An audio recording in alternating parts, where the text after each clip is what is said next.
Good morning. My name is Sam, and I am an alcoholic, and I am also a son of recovery. This morning, let us start off with the Serenity Prayer. Good and gracious God, grant me the serenity to accept the things I cannot change, courage to change the things I can, and the wisdom to know the difference. Amen. As I continue to read through the big book, I am on chapter 8, and this one is called To the Wives. There is an important footnote on this page of 104. The footnote reads, written in 1939, when there were few women in AA, this chapter assumes that the alcoholic in the home is likely to be the husband, but many of the suggestions given here may be adapted to help the person who lives with a woman alcoholic, whether she's still drinking or is recovering in AA. A further source of help is noted on page 121. As I have stated before, I am an alcoholic. I am also gay. I am married. And I do not find any of this not important to my own sobriety. Yes, it was written in a time of different thoughts back in the 1930s, but it's the ideas and the message that is the important part of what we're reading here. So I'm going to proceed forward. Again, reading from the AA Big Book, Chapter 8. It is called To the Wives, and it starts on 104. With few exceptions, our book thus far has spoken of men, but what we have said applies quite as much to women. Our activities in behalf of women who drink are on the increase. There's every evidence that women regain their health as readily as men if they try our suggestions. But for every man who drinks, others are involved. The wife who trembles in fear of the next debauch, the mother and father who see their son wasting away. Among us are wives, relatives, and friends whose problem has been solved, as well as some who have not yet found a happy solution. We want the wives of Alcoholics Anonymous to address the wives of men who drink too much. What they say will apply to nearly everyone bound by ties of blood or affection to an alcoholic. As wives of Alcoholics Anonymous, we would like you to feel that we understand as perhaps few can. We want to analyze mistakes we have made. We want to leave you with the feeling that no situation is too difficult and no unhappiness too great to be overcome. We have traveled a rocky road. There is no mistake about that.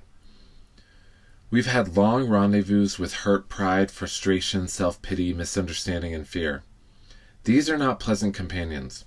We've been driven to maudlin sympathy, to bitter resentment. Some of us veered from extreme to extreme, ever hoping that one day our loved ones would be themselves once more.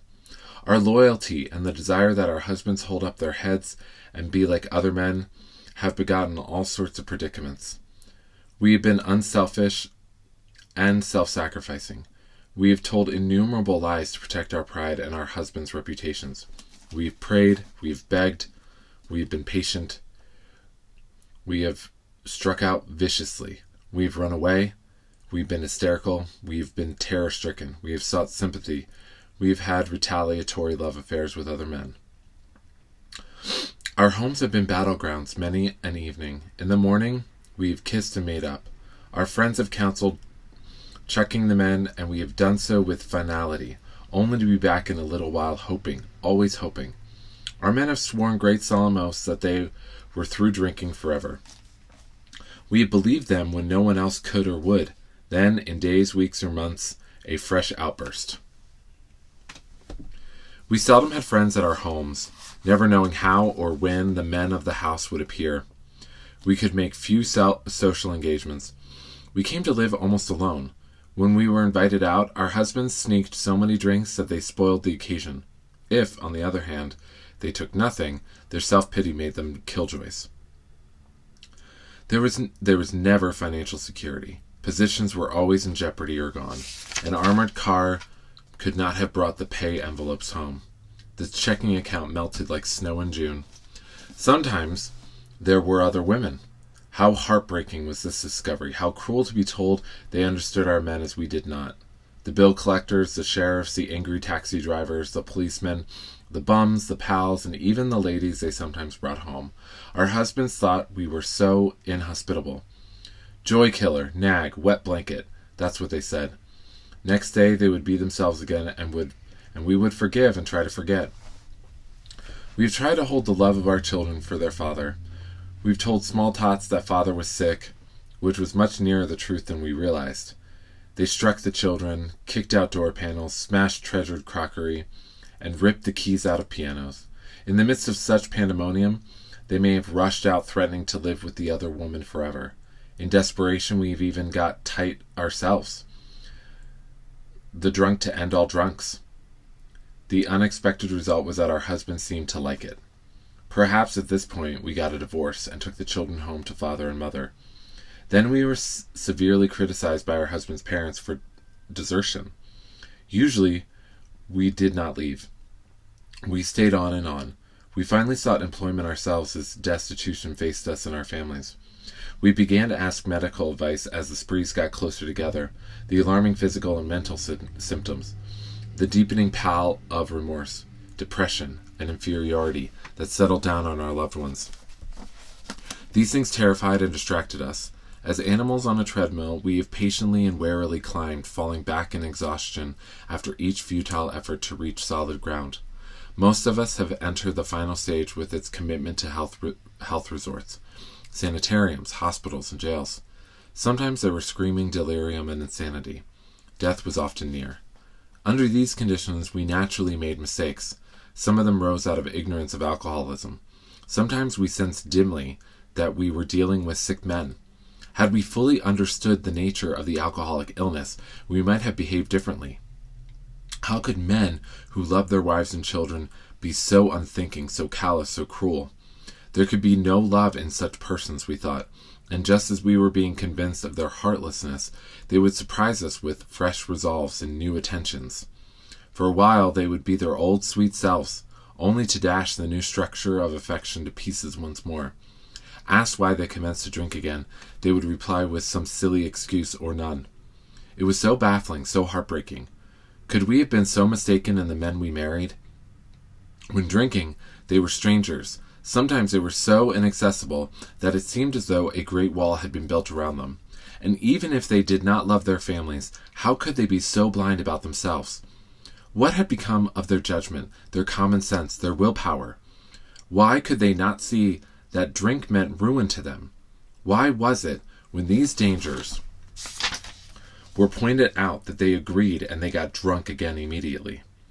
These are some of the questions which race through the mind of every woman who has an alcoholic husband. We hope this book has answered some of them. Perhaps your husband has been living in that strange world of alcoholism where everything is distorted and exaggerated. You can see that he really does love you with his better self. Of course, there is such a thing as incompatibility. But in nearly every instance, the alcoholic only seems to be unloving and inconsiderate. It is usually because he is warped and sickened that he says and does these appalling things. Today, most of our men are better husbands and fathers than ever before. Try not to condemn your alcoholic husband no matter what he says or does. He's just another very sick, unreasonable person. Treat him, when you can, as though he had pneumonia. When he angers you, remember that he is very ill. There is an important exception to the foregoing. We realize some men are thoroughly bad-intentioned and that no amount of patience will make any difference. An alcoholic of this temperament may be quick to use this chapter as a club over your head. Don't let him get away with it. If you are positive he is one of this type, you may feel you had better leave. Is it right to let him ruin your life and the lives of your children? Especially when he has before him a way to stop his drinking and abuse if he really wants to pay the price. The problem with which you struggle usually falls within one of four categories. 1. Your husband may be only a heavy drinker. His drinking may be constant, or it may be heavy only on certain occasions. Perhaps he spends too much money for liquor. It may be slowing him up, mentally and physically, but he does not see it. Sometimes he is a source of embarrassment to you and his friends. He is positive he can handle his liquor, that it does him no harm, that drinking is necessary in his business. He would probably be insulted if he were called an alcoholic. This world is full of people like him. Some will moderate or stop altogether, and some will not. Of those who keep on. A good number will become true alcoholics after a while. 2. Your husband is showing lack of control, for he is unable to stay on the water wagon even when he wants to. He often gets entirely out of hand when drinking. He admits this is true, but is positive that he will do better. He has begun to try, with or without your cooperation, various means of moderating or staying dry.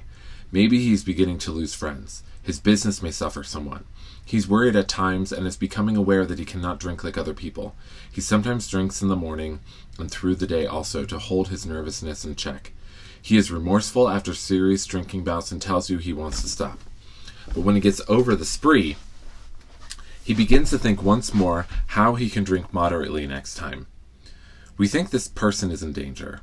These are the earmarks of a real alcoholic. Perhaps he can still tend to business fairly well. He has by no means ruined everything. As we say among ourselves, he wants to stop. Type 3. This husband has gone much further than husband number 2. Though once like number 2, he became worse. His friends have slipped away, his home is a near wreck, and he cannot hold a position. Maybe the doctor has been called in, and the weary round of sanitariums and hospitals has begun. He admits he cannot drink like other people, but does not see why. He clings to the notion that he will yet find a way to do so. He may have come to the point where he desperately wants to stop but cannot. His case presents additional questions which we shall try to answer for you. You can be quite hopeful of a situation like this. Type 4. You may have a husband of whom you completely despair. He's been placed in one institution after another. He is violent, or appears definitely insane when drunk. Sometimes he drinks on the way home from the hospital. Perhaps he has had delirium tremens. Doctors may shake their heads and advise you to have him committed. Maybe you have already been obliged to put him away. This picture may not be as dark as it looks. Many of our husbands were just as far gone, yet they got well. Let's now go back to husband number 1. Oddly enough, he's often difficult to deal with. He enjoys drinking. It stirs his imagination. His friends feel closer over a highball. Perhaps you enjoy drinking with him yourself when he doesn't go too far. You've passed happy evenings together chatting and drinking before your fire. Perhaps you both like parties which would be dull without liquor. We have enjoyed such evenings ourselves. We had a good time. We know all about liquor as a social lubricant. Some, but not all of us, think it has its advantages when reasonably used. The first principle of success is that you should never be angry. Even though your husband becomes unbearable and you have to leave him temporarily, you should, if you can, go without rancor. Patience and good temper are most necessary. Our next thought is that you should never tell him what he must do about his drinking. If he gets the idea that you are a nag or a killjoy, your chance of accomplishing anything useful may be 0. He will use that as an excuse to drink more. He will tell you he is misunderstood. This may lead to lonely evenings for you. You may seek someone else to console him. He may seek someone else to console him, not always another man. Be determined that your husband's drinking is not going to spoil your relations with your children or your friends. They need your companionship and your help. It is possible to have a full and useful life though your husband continues to drink. We know women who are unafraid, even happy under these conditions. Do not set your heart on reforming your husband. You may be unable to do so, no matter how hard you try. We know these suggestions are sometimes difficult to follow, but you will save many a heartbreak if you can succeed in observing them. Your husband may come to appreciate your reasonableness and patience. This may lay the groundwork for a friendly talk about his alcoholic problem. Try to have him bring up the subject himself. Be sure you are not critical during such a discussion. Attempt instead to put yourself in his place. Let him see that you want to be helpful rather than critical. When a discussion does arise, you might suggest he read this book or at least the chapter on alcoholism. Tell him you have been worried, though perhaps needlessly. You think he ought to know the subject better, as everyone should have a clear understanding of the risk he takes if he drinks too much. Show him you have confidence in his power to stop or moderate. Say you do not want to be a wet blanket. that you only want him to take care of his health. Thus, you may succeed in interesting him in alcoholism. He probably has several alcoholics among his own acquaintances. You might suggest that you both take an interest in them. Drinkers like to help other drinkers. Your husband may be willing to talk to one of them. If this kind of approach does not catch your husband's interest, it may be best to drop the subject, but after a friendly talk, your husband will usually revive the topic himself. This may take patient waiting, but it will be worth it. Meanwhile, you might try to help the wife of another serious drinker.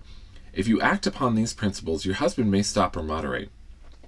Suppose, however, that your husband fits the description of number 2. The same principles which apply to husband number 1 should be practiced, but after his next binge, ask him if he would really like to get over drinking for good. Do not ask that he do it for you or anyone else, just would he like to. The chances are he would. Show him your copy of this book and tell him what you have found out about alcoholism. Show him that as alcoholics, the writers of the book understand. Tell him some of the interesting stories you've read. If you think he will be shy by a spiritual remedy, ask him to look at the chapter on alcoholism. Then perhaps he will be interested enough to continue. If he is enthusiastic, your cooperation will mean a great deal. If he is lukewarm or thinks he is not an alcoholic, we suggest you leave him alone. Avoid urging him to follow our program. The seed has been planted in his mind. He knows that thousands of men, much like himself, have recovered. But don't remind him of this after he's been drinking, or he may be angry. Sooner or later, you are likely to find him reading the book once more. Wait until repeated stumbling convinces him he must act, for the more you hurry him, the longer his recovery may be delayed. If you have a number 3 husband, you may be in luck. Being certain he wants to stop, you can go to him with this volume so joyfully as though you had struck oil. He may not share your enthusiasm, but he is practically sure to read the book, and he may go for the program at once. If he does not, you will probably not have long to wait. Again, you should not crowd him. Let him decide for himself. Cheerfully see him through more sprees. Talk about his condition or this book only when he raises the issue. In some cases, it may be better to let someone outside the family present the book. They can urge action without arousing hostility. If your husband is otherwise a normal individual, your chances are good at this stage. You would suppose that men in the 4th classification would be quite hopeless, and that is not so. Many of Alcoholics Anonymous were like that. Everybody had given them up. Defeat seemed certain. Yet often such men had spectacular and powerful recoveries. There were exceptions. Some men have been so impaired by alcohol that they cannot stop. Sometimes there are cases where alcoholism is complicated by other disorders. A good doctor or psychiatrist can tell you whether these complications are serious. In any event, try to have your husband read this book. His reaction may be one of enthusiasm. If he is already committed to an institution, but can convince you and your doctor that he means business, give him a chance to try our method, unless the doctor thinks his mental condition too abnormal or dangerous. We make this recommendation with some confidence. For years, we have been working with alcoholics committed to institutions. Since this book was first published, AA has released thousands of alcoholics from asylums and hospitals of every kind. The majority have never returned. The power of God goes deep. You may have the reverse situation on your hands. Perhaps you have a husband who is at large, but who should be committed. Some men cannot or will not get over alcoholism. When they become too dangerous, we think the kind thing is to lock them up. But of course, a good doctor should always be consulted. The wives and children of such men suffer horribly, but no more than the men themselves. But sometimes you must start life anew. We know women who have done it. If such women adopt a spiritual way of life, their road will be smoother. If your husband is a drinker, you probably worry over what other people are thinking, and you hate to meet your friends. You draw more and more into yourself, and you think everyone is talking about conditions at your home. You avoid the subject of drinking. Even with your own parents, you do not know what to tell the children. When your husband is bad, you become a trembling recluse. wishing the telephone had never been invented. We find that most of this embarrassment is unnecessary. While you need not discuss your husband at length, you can quietly let your friends know the nature of his illness, but you must be on guard not to embarrass or harm your husband. When you have carefully explained to such people that he is a sick person, you will have created a new atmosphere. Barriers which have sprung up between you and your friends will disappear with the growth of sympathetic understanding. You will no longer be self-conscious or feel that you must apologize, as though your husband were a weak character. He may be anything but that. Your new courage, good nature, and lack of self-consciousness will do wonders for you socially. The same principle applies in dealing with the children.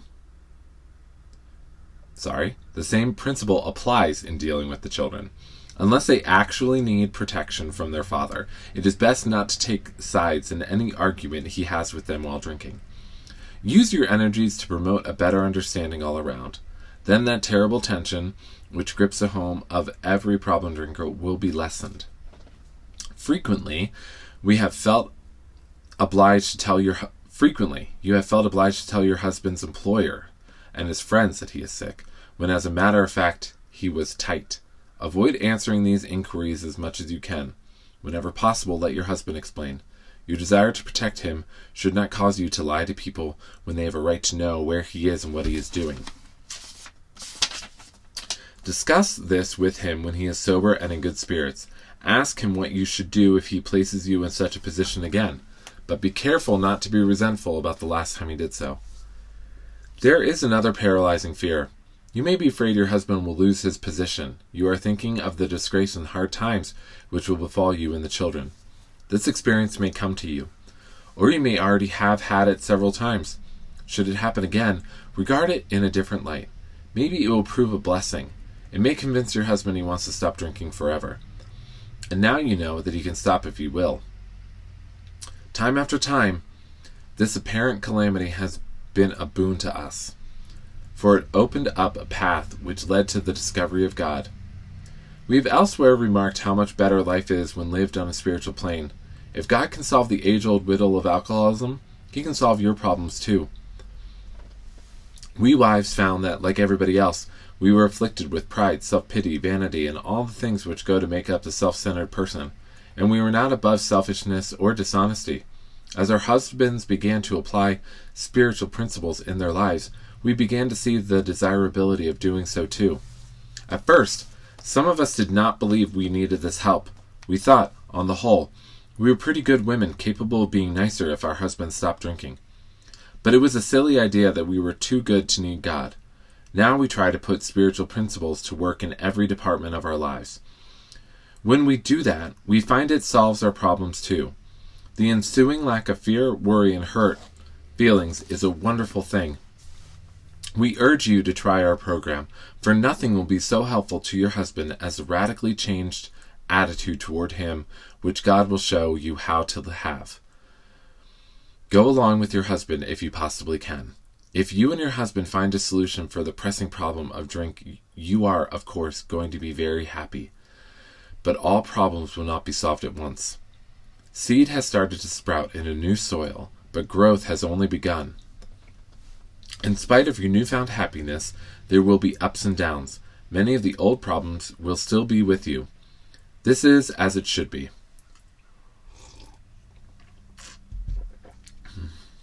The faith and sincerity of both you and your husband will be put to the test. These workouts should be regarded as part of your education. For thus you will be learning to live. You will make mistakes, but if you are in earnest, they will not drag you down. Instead, you will capitalize them. A better way of life will emerge when they overcome. Some of the snags you will encounter are irritation, hurt feelings, and resentments. Your husband will sometimes be unreasonable, and you will want to criticize. Starting from a speck on the domestic horizon, great thunderclouds of dispute may gather. These family dissensions are very dangerous, especially to your husband.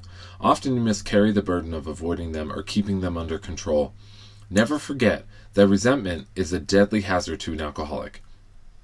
We do not mean that you have to agree with your husband whenever there is an honest difference of opinion. Just be careful not to disagree in a resentful or critical spirit. You and your husband will find that you can dispose of serious problems easier than can the trivial ones.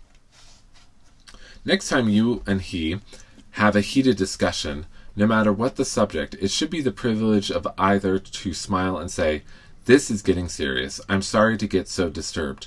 Let's talk about it later." If your husband is trying to live on a spiritual basis, he will also be doing everything in his power to avoid disagreement or contention. Your husband knows he owes you more than sobriety. He wants to make good, yet you must not expect too much. His ways of thinking and doing are the habits of years. Patience, tolerance, understanding, and love are the watchwords. Show him these things in yourself, and they will be reflected back to you from him. Live and let live is the rule. If you both show a willingness to remedy your own defects, there will be little need to criticize each other. We women carry with us a picture of the ideal man, the sort of chap we would like our husbands to be. It is the most natural thing in the world, once his liquor problem is solved, to feel that he will now measure up to that cherished vision. The chances are he will not for, like yourself. He is just beginning his development. Be patient. Another feeling we are very likely to entertain is one of resentment that love and loyalty could not cure our husband's alcoholism. We do not like the thought that the contents of a book or the work of another alcoholic has accomplished in a few weeks that for which we struggled for years. At such moments we forget that alcoholism is an illness for which we could not possibly have had any power. Your husband will be the first to say, it was your devotion and care which brought him to the point where he could have a spiritual experience. Without you, he would have gone to pieces long ago. When resentful thoughts come, try to pause and count your blessings. After all, your family is reunited. Alcohol is no longer a problem, and you and your husband are working together toward an undreamed of future. Still, another difficulty is that you may become jealous of the attention he bestows on other people, especially alcoholics. You have been starving for his companionship, yet he spends long hours helping other men and their families. You feel he should now be yours. The fact is that he should work with other people to maintain their own sobriety. Sometimes he will be so interested that he becomes really neglectful. Your house is filled with strangers. You may not like some of them. He gets stirred up about their troubles, but not all about yours. It will do little good if you point that out and urge more attention for yourself. We find it a real mistake to dampen his enthusiasm for alcoholic work. You should join in his efforts as much as you possibly can. We suggest that you direct some of your thought to the wives of his new alcoholic friends. They need the counsel and love of a woman who has gone through what you have. It is probably true that you and your husband have been living too much alone, for drinking many times isolates the wife of an alcoholic. Therefore, you probably need fresh interests and a great cause to live for as much as your husband. If you cooperate rather than complain, you will find that his excess enthusiasm will tone down. Both of you will awaken to a new sense of responsibility for others. You, as well as your husband, ought to think of what you can put into life instead of how much you can take out. Inevitably, your lives will be fuller for doing so. You will lose the old life to find one much better. Perhaps your husband will make a fair start on the new basis. Just as things are going beautifully, he dismays you by coming home drunk. If you are satisfied he really wants to get over drinking, you need not be alarmed. Though it is infinitely better that he have no relapse at all, as has been true with many of our men, it is by no means a bad thing in some cases. Your husband will see at once that he must redouble his spiritual activities if he expects to survive. You need not remind him of his spiritual deficiency. He will know of it. Cheer him up and ask him how you can be still more helpful. The slightest sign of fear or intolerance may lessen your husband's chance of recovery. In a weak moment, he may take your dislike of his high-stepping friends as one of those insanely trivial excuses to drink. We never try to arrange a man's life so as to shield him from temptation.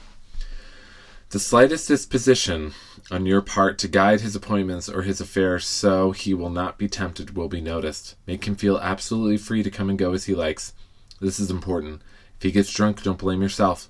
God has either removed your husband's liquor problem or he is not. If not, it had better be found out right away. Then you and your husband can get right down to fundamentals. If a repetition is to be prevented, place the problem, along with everything else, in God's hands. We realize that we have been giving you much direction and advice. We may have seemed to lecture. If that is so, we are sorry, for we ourselves don't always care for people who lecture us. But what we have related is based upon experience, some of it painful. We had to learn these things the hard way. That is why we are anxious that you understand, and that you avoid these unnecessary difficulties. So to you out there who may soon be with us, we say, good luck and God bless you. A final footnote. The Fellowship of Al-Anon Family Groups was formed about 13 years after this chapter was written. Though it is entirely separate from Alcoholics Anonymous, it uses the general principles of the AA program as a guide for husbands, wives, relatives, friends, and others close to alcoholics. The foregoing pages, though addressed only to wives, indicate the problems such people may face. Alateen, for teenage children of alcoholics, is a part of Al-Anon. If there is no Al-Anon listing in your local telephone book, you may obtain further information on Al-Anon Alateen family groups. So that concludes chapter 8, chapter called To the Wives. As they have addressed, this chapter is very important for friends and family of alcoholics. Because as I have seen and I've talked about before, when working with other alcoholics, it is so important that we don't push them. We don't, as I said, I don't reach out, and my sponsor was the one who told me it was all in my hands to reach out to him. And that is how I treat working with alcoholics. It is all in their hands of reaching out to us. We give them the tools. We show them that we are with them and that we support them and we love them. But coming at them with anger and frustration, although easy to do, is very hard not to do. It is hard not to come at them with anger and frustration, especially when we feel that as though we have been pained. And trust me, having ended a marriage in sobriety after becoming sober, it is sad. And I'm going to leave it at that. I'm not going to put anything on my ex-partner's choices and life and how he participated in my sobriety. I was very supported. There's no question about that. And I'm very grateful that I was able to get sober and was supported through that. It is sad that ended, but I know that was for the best for both of us. Because sometimes it is just difficult. We have caused so much pain and harm. And sometimes we're not able to be met in the recovery. And that's okay.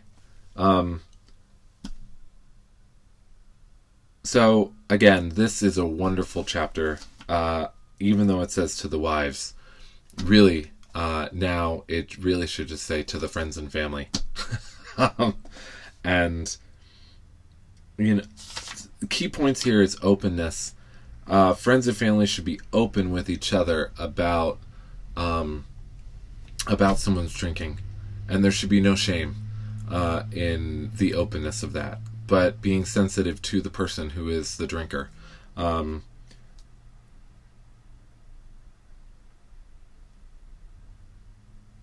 Because they will come around, hopefully, as they should. But yeah, I'm going to leave it at that. This is a hard chapter for me, but I do love it, and I find it very important, as always. But it's hard for me because of thinking of the people who suffered during my drinking, and